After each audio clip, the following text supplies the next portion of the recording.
বা বিষণ্ণতা এককভাবে উপসর্গ, যখন রোগ হয় তখন আরও অনেক উপসর্গের সমাহার ঘটে। ডিপ্রেশন নানাভাবে হয়, নানা কারণে হয়। কিছু কিছু জীবনযাপনের ঘটনা আছে যে ঘটনাগুলো রিঅ্যাক্টিভ ডিপ্রেশন করে।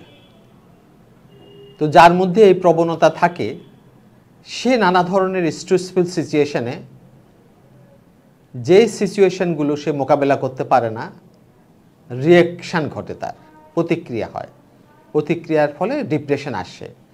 এরকম বৈশিষ্ট্য যাদের, তাদের ডিপ্রেশন বারে বারে আসতে পারে। এজন্য অবশ্যই তাদের মনোচিকিৎসা সেবা গ্রহণ করা উচিত। কিভাবে প্রতিকূল অবস্থা মোকাবেলা করা যায় সে বিষয়ে তাদের প্রশিক্ষণ নেওয়া উচিত, তাদের কাউন্সেলিং করা উচিত। তাহলে আমরা দেখি যে বারবার ডিপ্রেশন আসাটাকে প্রতিরোধ করা যায়। এটা একটা দিক। আরেকটা দিক হচ্ছে যেগুলো মেজর ডিপ্রেসিভ ডিসঅর্ডার আমরা বলি, দীর্ঘদিন ধরে আছে এবং একটা জেনেটিক লোডিং থাকে, অথবা অনেকগুলো ডিপ্রেশনের কারণ যদি বজায় থাকে পরিবেশের মধ্যে, সেই আমরা বলি মেনটেনিং ফ্যাক্টর, সেরকম যদি কিছু থাকে, তাহলে সেই ফ্যাক্টরগুলো যদি সমস্যার সমাধান না হয়, সেই ঘটনাগুলোর সমস্যার সমাধান না হলেও ডিপ্রেশন বজায় থাকতে পারে। সুতরাং শুধুমাত্র মনের আনন্দ উল্লাস হলেই ডিপ্রেশন চলে যাবে সেটা না ভেবে একই সঙ্গে কি কারণে, কি সমস্যার আলোকে ডিপ্রেশনটা হয়েছে সেই সমস্যাটা সমাধান করতে হবে। একটা এক্সাম্পল দিই। কীরকম? ধরেন স্বামী স্ত্রীর মধ্যে ঝগড়াঝাটি, আনফেইথফুল রিলেশনশিপ চলছে, সেই ক্ষেত্রে ডিপ্রেসড হয়ে আছে যে কোনো একজন পার্টনার। তো এটা চিকিৎসা কী? চিকিৎসাটা একটা ডিপ্রেশনে চলবে, অ্যাট দি সেম টাইম একই সঙ্গে সেই সম্পর্কের ত্রুটি কোথায়, বিচ্যুতি কোথায়, ঘাটতি কোথায় সেগুলিকে ধরতে হবে, সেগুলোর সমাধান করতে হবে। সুতরাং প্রত্যেকটা সমস্যার বৈজ্ঞানিক সমাধান আছে। আমরা হতাশ হব না, আমরা জ্ঞান আহরণ করব, নিজেকে সুরক্ষা করব। আর নিজে যদি নিজেকে সুরক্ষা করতে না পারি, ঠিক করতে না পারি, তাহলে অবশ্যই মনোচিকিৎসা সেবা গ্রহণ করব। বুঝতে হবে ডিপ্রেশন আমরা যে ইংরেজি শব্দটা ব্যবহার করি, মনের একটা বিষাদ, মনের অশান্তি, কিচ্ছু ভাল লাগে না। আগে ভালো লাগতো, আগে সবার সাথে মিশতাম, এখন মেলামেশা করি না।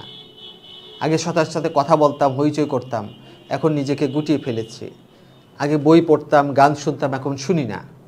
অর্থাৎ আমার দৈনন্দিন কাজে যে আনন্দ ছিল সেই আনন্দটা চলে যায়, আমার মনটা শূন্য শূন্য হয়ে যায়, হাহাকার করে কান্না আসে।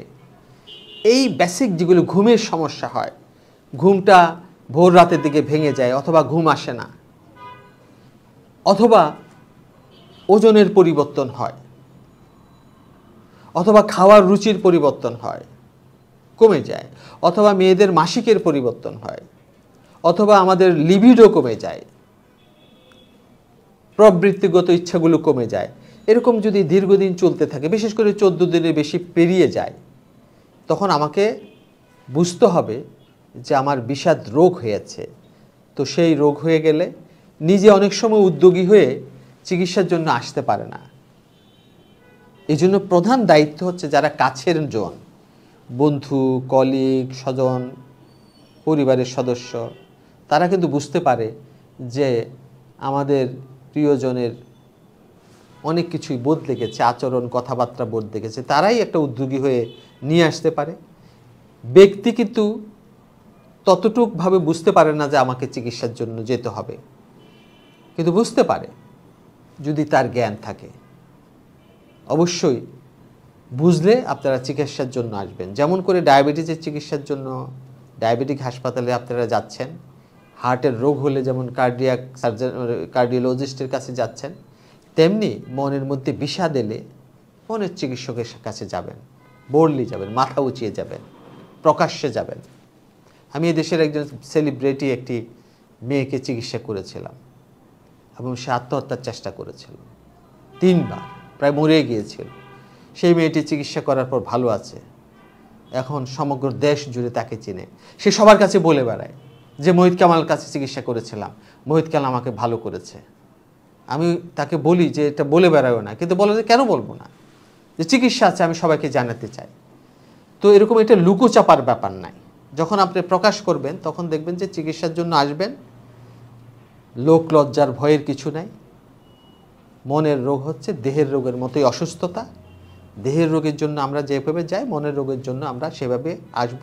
সমস্ত জড়তা, সমস্ত কুসংস্কার, অজ্ঞতা দূর করে আমরা বললে চিকিৎসার জন্য আসব। যেখানে যেখানে মানসিক স্বাস্থ্য সেবা পাওয়া যায় সেখানে সেখানে যাব।